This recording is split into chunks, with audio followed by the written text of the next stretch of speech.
TDP శాసన మండలి అభ్యర్థుల ఎంపిక కొత్త మలుపు తిరుగుతున్నట్టు తెలుస్తోంది. తెలుగుదేశం పార్టీలో చేరిన మహమ్మద్ జానీకు శాసన మండలిలో స్థానం కల్పించి మైనార్టీ కోటాలో మంత్రిగా చేస్తారన్న మాటలు గట్టిగా వినిపిస్తున్నాయి. టీడీపీ ఎంపీ రాయపాటి చేసిన వ్యాఖ్యలు దానిని నిజం చేస్తున్నాయి. దీనికి సంబంధించిన మరిన్ని విషయాలు మా ప్రతినిధి కుమార్ అందిస్తారు. కుమార్, చెప్పండి, రాయపాటి చేసిన వ్యాఖ్యలకు సంబంధించి మీ దగ్గర ఉన్న అప్డేట్స్ ఏంటి?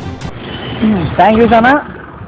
తెలుగుదేశం పార్టీ శాసన మండలి సభ్యుల కొత్త మలుపు తిరిగే అవకాశాలు కనిపిస్తున్నాయి. నిన్న జరిగిన పాలిట్ బ్యూరో జాబితాలో అభ్యర్థుల జాబితా ప్రకటిస్తారని ఆశ ఎదురు చూసిన 2 రోజుల పాటు పొడిగించారు. ఈ 2 రోజులతో పాటు తాజా పరిణామాలు చోటు చేసుకుంటున్నాయి. తాజాగా తెలుగుదేశం పార్టీలో చేరిన ఎమ్మెల్సీ మహమ్మద్ జానీకు శాసన మండలిలో చోటు కల్పిస్తారన్న మాటలు టీడీపీ ఎంపీ రాయపాటి చేసిన వ్యాఖ్యలతో సరితూగుతున్నాయి. మైనార్టీలకు సంబంధించిన కార్యక్రమంలో పాల్గొన్న రాయపాటి ఆసక్తికరమైన వ్యాఖ్యలు చేశారు. మహమ్మద్ జానీని తిరిగి మంత్రిగా చూడాలని, ప్రస్తుతం జరుగుతున్న శాసన మండలి అభ్యర్థుల పేరులో జానీ పేరు కూడా ప్రస్తావన ఉందని రాయపాటి చెప్పడం జరిగింది.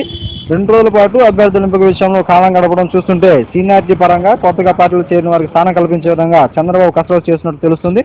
మహమ్మద్ జానీకి 2 ఉభయ రాష్ట్రాల్లో మైనార్టీల పరంగా మంచి పట్టుంది. ఎప్పటి నుంచి టీడీపీని శంకిస్తూ వస్తున్న మైనార్టీల విషయంలో మహమ్మద్ జానీతో స్వస్తి పలికేందుకు ముఖ్యమంత్రి చంద్రబాబు ఆ పార్టీ అధిష్టానం సిద్ధమైనట్లు తెలుస్తుంది. ఏదేమైనా మైనార్టీ నేతగా పేరుగాంచిన మహమ్మద్ జానీకు మండల స్థానంలో చోటు లభించడంతో పాటు మంత్రిత్వ శాఖలో చోటు దక్కడం అనేది రాజకీయ సమీకరణం చెప్పుకోవాల్సిన. Thank you Kumar.